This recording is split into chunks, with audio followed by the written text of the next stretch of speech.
ایک چیز آپ نے نا پورا رمضان استعمال نہیں کرنی، وہ غصہ ہے۔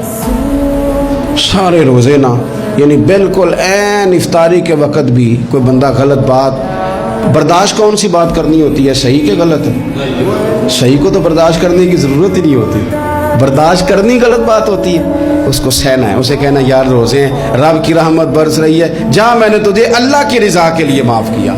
اور ذہن میں حدیث رکھنی ہے کہ حضور نے فرمایا تو رب کے بندوں کو معاف کر، اللہ تجھے معاف فرمائے گا۔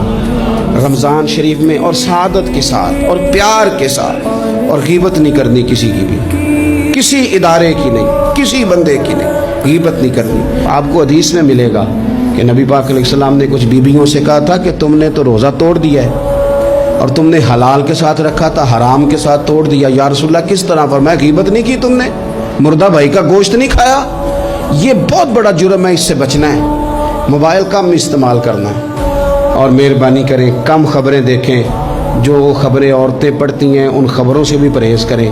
کوئی ہم نے بڑا سال 11 مہینے سیاسی تبصرے کر لیے، کیا انقلاب آیا پھر ملک میں؟ تو رمضان کا مہینہ سیاسی تبصرے رہنے دیں، زیادہ وقت مسجد میں گزاریں، زیادہ وقت اللہ کے گھر میں گزاریں، زیادہ ٹائم آپ تلاوت قرآن پاک میں، استغفار میں، درود شریف میں گزاریں، ایک دوسرے کے ساتھ پیار کریں، ایک دوسرے کے کام آئیں۔